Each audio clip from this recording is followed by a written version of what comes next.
পশ্চিমবঙ্গ ভারতের একটি অন্যতম রাজ্য, যার ঐতিহাসিক, ভৌগোলিক এবং সাংস্কৃতিক ঐতিহ্য অন্য দেশের ঐতিহ্যকে হার মানায়। যার প্রধান ভাষা বাংলা। বিশ্বের সবচেয়ে মধুর ভাষা হিসেবে বাংলা ভাষা আজ মর্যাদাপ্রাপ্ত। আধুনিক ভারতের সংস্কৃতি ও সভ্যতার ক্ষেত্রে এই রাজ্যের সমাজ সংস্কারক ও বুদ্ধিজীবীরা গুরুত্বপূর্ণ ভূমিকা পালন করেন। ভারতের প্রথম আধুনিক মানুষ রাজা রামমোহন রায়, যার জন্ম এই পশ্চিমবঙ্গের হুগলি জেলার রাধানগরে। এছাড়াও ভারতের স্বাধীনতা আন্দোলনে বাংলার ভূমিকা অনস্বীকার্য। রবীন্দ্রনাথ ঠাকুর, নেতাজি সুভাষচন্দ্র বসু, বিদ্যাসাগর, ক্ষুদিরামের ন্যায় বঙ্গ সন্তানদের জন্য রাজ্য আজ গৌরবময়।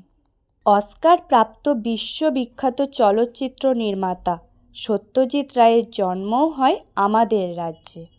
এছাড়াও পশ্চিমবঙ্গ হল শাস্ত্রীয় এবং লোকগানে সংস্কৃতি সমৃদ্ধ রাজ্য। পশ্চিমবঙ্গের হস্তশিল্প, নৃত্য, পোড়ামাটির চিত্রকলা ও সঙ্গীতের কারণে রাজ্যটি আজ শৈল্পিক বৈচিত্র্যে সারা বিশ্বের দরবারে গৌরবান্বিত। এবার আসি পশ্চিমবঙ্গের সৌন্দর্যের কথায়। পশ্চিমবঙ্গে ভ্রমণের জায়গা কম নেই বললেই চলে। পশ্চিমবঙ্গের উত্তরে অবস্থিত দার্জিলিংয়ের মনোরম পরিবেশ, যেখানে আছে পশ্চিমবঙ্গের সর্বোচ্চ শৃঙ্গ সান্দাকফু। এছাড়াও সুন্দরবনের রয়্যাল বেঙ্গল টাইগার, কলকাতার ভিক্টোরিয়া, শান্তিনিকেতনের শান্তময় পরিবেশ, দীঘার সমুদ্র সৈকত, এই সমস্ত কিছুই আমাদের মনকে আকৃষ্ট করে। পশ্চিমবঙ্গের প্রধান নদী গঙ্গা, যার গাঙ্গেয় বদ্বীপ পৃথিবীর বৃহত্তম বদ্বীপ। আমাদের পশ্চিমবঙ্গ কৃষি প্রধান রাজ্য। এ রাজ্যের প্রধান ফসল ধান এবং পণ্যশিল্প পাট।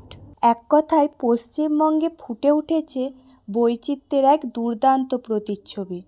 অসাধারণ প্রাকৃতিক সৌন্দর্য, ভৌগোলিক পরিবেশ যে কারোর মনকে আকৃষ্ট করে তুলতে পারে। 1947 সালে অবিভক্ত বাংলা বিভক্ত হয়ে পশ্চিম অংশ পশ্চিমবঙ্গ নামে ভারতের একটি রাজ্য হিসেবে প্রকাশিত হয়। ভারতের রাজ্যগুলির মধ্যে পশ্চিমবঙ্গ একমাত্র রাজ্য যেটি উত্তরে হিমালয় ও দক্ষিণে বঙ্গোপসাগর স্পর্শ করেছে। পশ্চিমবঙ্গের সর্বপ্রথম রাজা ছিলেন শশাঙ্ক। পশ্চিমবঙ্গের রাজধানী কলকাতা এই রাজ্যের সবচেয়ে বড় শহর। বাঙালির 12 মাসে 13 পার্বণ, এই কথাটি পশ্চিমবঙ্গের মানুষদের কাছে ভীষণভাবে প্রযোজ্য। পশ্চিমবঙ্গের সবচেয়ে বড় উৎসব দুর্গাপূজা সারা বিশ্বের কাছে সমাদৃত। এছাড়াও পশ্চিমবঙ্গ হলো একমাত্র রাজ্য যেখানে সব ধর্মের উৎসব পালিত হয়। এই সমস্ত কিছুর কারণে আমরা বলতে পারি আমরা আমাদের রাজ্য পশ্চিমবঙ্গকে নিয়ে অনেক গর্বিত।